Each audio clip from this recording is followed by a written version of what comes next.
بسم اللہ الرحمن الرحیم۔ السلام علیکم پیارے دوستو، ایک مرتبہ درود شریف پڑھ لیں۔ اس گھر میں اللہ کا نور برستا ہے جس گھر میں رمضان کی ہر صبح یہ ذکر پڑھا جاتا ہے۔ یہ ذکر پڑھنے سے اللہ کا قرب نصیب ہوتا ہے اور انسان کی روحانی ترقی ہوتی ہے۔ ذکر اللہ سے قلوب منور ہو جاتے ہیں۔ ذکر اللہ ہی وہ رستہ اور دروازہ ہے جس کے ذریعے ایک بندہ بارگاہ الہی تک پہنچ سکتا ہے۔ اللہ تعالیٰ کا ارشاد ہے کہ جس وقت بندہ میرا ذکر کرتا ہے اور میری یاد میں اس کے ہونٹ حرکت کرتے ہیں تو اس وقت میں اپنے اس بندے کے ساتھ ہوتا ہوں۔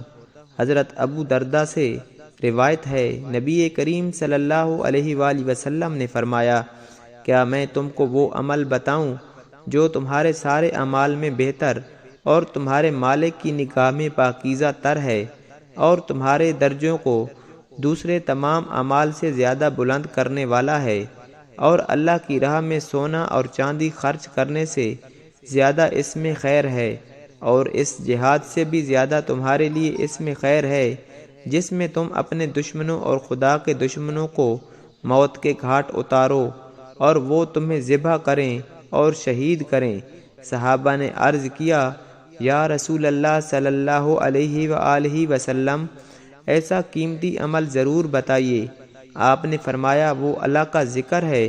اگر ریت کے ذرات کے برابر بھی گناہ ہوں تو ذکر الہی سے معاف ہو جاتے ہیں۔ تو جو رمضان کی صبح یہ کلمہ یہ ذکر پڑھے گا اس گھر میں اللہ کا نور ہی نور برسے گا۔ رسول اللہ صلی اللہ علیہ وآلہ وسلم نے فرمایا، کلمہ لا الہ الا اللہ کے اور اللہ کے درمیان کوئی حجاب نہیں، یہ کلمہ سیدھا اللہ کے پاس پہنچتا ہے۔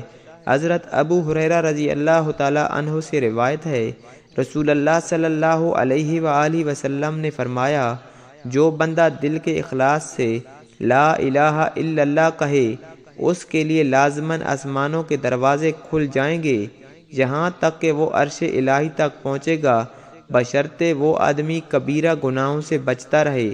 تو رمضان کی صبح یہ ذکر یعنی لا الہ الا اللہ لازمی پڑھا کریں۔ ایک تسبیح پڑھیں گے، جتنا پڑھنا چاہیں، یہ سب سے افضل ذکر ہے۔ رمضان میں جو یہ ذکر پڑھتا ہے پورا سال اس گھر پر اللہ کی رحمتیں نازل ہوتی ہیں، برکتیں نازل ہوتی ہیں۔ اللہ کے نبی حضرت موسیٰ علیہ السلام نے اللہ تعالیٰ کے حضور میں عرض کیا، اے میرے رب، مجھ کو کوئی کلمہ تعلیم فرما دیں اس کے ذریعے میں تیرا ذکر کروں۔ تو اللہ تعالیٰ نے فرمایا، اے موسیٰ علیہ السلام، لا الہ الا اللہ کہا کرو۔ انہوں نے عرض کیا، اے میرے رب، یہی کلمہ تو تیرے سارے ہی بندے کہتے ہیں، میں تو وہ کلمہ چاہتا ہوں جو آپ خصوصیت سے مجھے ہی بتائیں۔ اللہ تعالیٰ نے فرمایا، اے موسیٰ علیہ السلام، اگر ساتوں آسمان اور میرے سوا وہ سب کائنات جس سے زمین کی آبادی ہے اور ساتوں زمینیں ایک پلڑے میں رکھی جائیں اور لا الہ الا اللہ دوسرے پلڑے میں، لا الہ الا اللہ کا وزن اس سب سے زیادہ ہوگا۔ رمضان میں لا الہ الا اللہ صبح و شام لازمی پڑھیں، انشاءاللہ دنیا اور آخرت سنور جائے گی۔ اللہ پاک آپ کی نسلوں کو عزت، دولت اور رزق سے رنگ دے گا، اور پورا سال آپ کے گھر پر اللہ کا نور ہی نور یعنی اللہ کی رحمت اور رحمت، برکت ہی برکت نازل ہوگی۔ پیارے دوستو، اللہ سے دعا ہے اللہ پاک ہمیں ماہ رمضان میں زیادہ سے زیادہ نیکیاں کرنے کی توفیق عطا فرمائے۔ پیارے دوستو، اس طرح کی معلوماتی ویڈیو کے لیے ہمارے چینل کو ضرور سبسکرائب کر دیں۔ ویڈیو اچھی لگے تو ویڈیو کو لائک اور شیئر ضرور کریں، اور اپنی رائے کا اظہار کامنٹ سیکشن میں ضرور کر دیا کریں۔ جزاک اللہ۔